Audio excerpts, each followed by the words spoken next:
राहुरी विधानसभा पोटनिवडणूक ही बिनविरोध झाली नाही तरीही कर्डिले साहेबांच्या आशीर्वादानं अक्षय कर्डिले विजयी होणार असा विजयाचा विश्वास राष्ट्रवादीचे आमदार संग्राम जगताप यांनी कर्डिले यांना पाठबळ देत व्यक्त केलाय। अहिल्यानगर जिल्ह्यातील राहुरी विधानसभा पोटनिवडणुकीच्या पार्श्वभूमीवर राजकीय वातावरण तापत असतानाच एक मोठी राजकीय घडामोड समोर आली आहे। भाजपकडून स्वर्गीय आमदार शिवाजीराव कर्डिले यांचे चिरंजीव अक्षय कर्डिले यांना उमेदवारी जाहीर होताच विरोधी पक्षातील नेत्यांकडूनही त्यांना पाठबळ मिळू लागले। राष्ट्रवादी काँग्रेसचे आमदार संग्राम जगताप यांनी अक्षय कर्डिले यांची भेट घेत त्यांचा सत्कार केलाय आणि थेट विजयाचा विश्वास व्यक्त करत राजकीय चर्चांना उधाण आणले। जगताप यांनी स्पष्ट शब्दात सांगितलं की ही निवडणूक बिनविरोध झाली नाही तरी काही फरक पडत नाही। कर्डिले साहेबांच्या आशीर्वादाने अक्षय कर्डिले यांचा विजय निश्चित आहे। ते पुढे म्हणाले, कर्डिले कुटुंबियांनी वर्षानुवर्ष सर्वसामान्य नागरिक, शेतकरी आणि गरजूंसाठी प्रामाणिकपणे काम केले। त्यामुळे जनतेच्या मनात निर्माण झालेला विश्वासच या निवडणुकीत निर्णायक ठरणार आहे। मुख्यमंत्री देवेंद्र फडणवीस यांनी देखील ही निवडणूक बिनविरोध व्हावी अशी अपेक्षा व्यक्त केली होती। मात्र तसं न झालं तरी जनतेच्या पाठबळावर अक्षय कर्डिले विजयी होतील असा ठाम विश्वास आमदार जगताप यांनी व्यक्त केलाय। तर भाजपनं केलेल्या अंतर्गत सर्व्हेमध्येही अक्षय कर्डिले यांना मोठा प्रतिसाद मिळाल्याचं समोर आलंय। त्याच पार्श्वभूमीवर पक्षाने त्यांच्यावर विश्वास दाखवत उमेदवारी दिली आहे। दरम्यान स्वर्गीय शिवाजीराव कर्डिले यांचं जनतेशी असलेले एक जिव्हाळ्याचं नातं आणि त्यांचा वारसा पुढे नेत युवा नेते अक्षय कर्डिले यांनी देखील अल्पावधीतच लोकांच्या मनात स्थान निर्माण केले।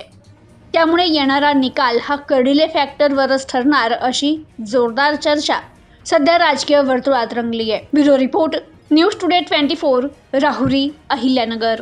याच्यामध्ये जर आपण पाहिलं तर या जिल्ह्यामध्ये ज्यांनी मंत्रिपद असेल, जिल्हा बँक असेल किंवा सर्वसामान्य वर्गाकरता ज्या व्यक्तींनी काम केलं असे स्वर्गवासीय कर्डिले साहेब होते। आणि त्यांच्या अचानकच्या या सर्व घडामोडींनंतर आपण पाहतो की महाराष्ट्रामधून एक अत्यंत हळहळ त्यावेळेला व्यक्त करण्यात आली।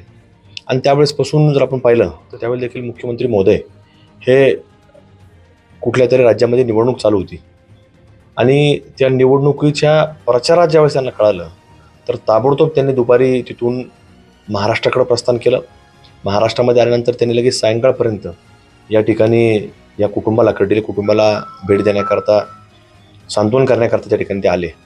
आणि त्यावेळेसपासून त्यांची भूमिका आहे की या कुटुंबाने एक सर्वसामान्य वर्गाकरता, शेतकरी वर्गाकरता त्यांनी काम केलं आहे म्हणून त्या कुटुंबाच्या पाठीमागं उभं राहण्याचं काम हे त्यावेळेसपासून त्यांनी ती भूमिका बजावली।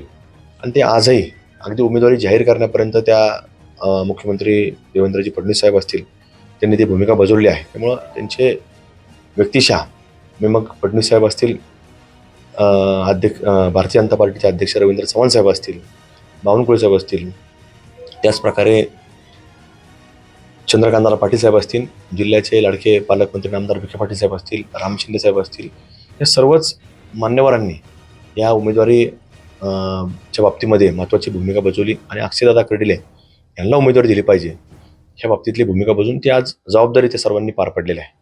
पण आपण पाहतो की या घडामोडींमध्ये त्यांनी जी अपेक्षा व्यक्त केली आहे ही भावना आहे, अपेक्षा आहे। पण शेवटी आता लोकशाही आपण पाहतो, त्यामुळे लोकशाहीमध्ये आपण हे कोणाला आपण काही म्हणू शकत नाही, विनंती करणं आपलं काम आहे। पण विनंतीच्या बाबतीमध्ये त्यांनी सांगितलं की आमचा प्रयत्न राहील।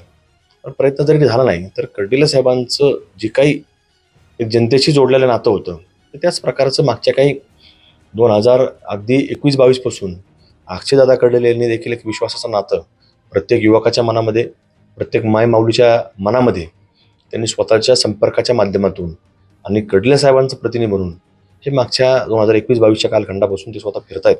आणि 2024ची देखील विधानसभा ही जरी कर्डिले साहेब निवडून जरी आलेले असले तरी त्यावेळेला अक्षय कर्डिले याच नावाने एक फार मोठ्या सगळ्या मतदारसंघामध्ये त्यांनी काम केलं होतं।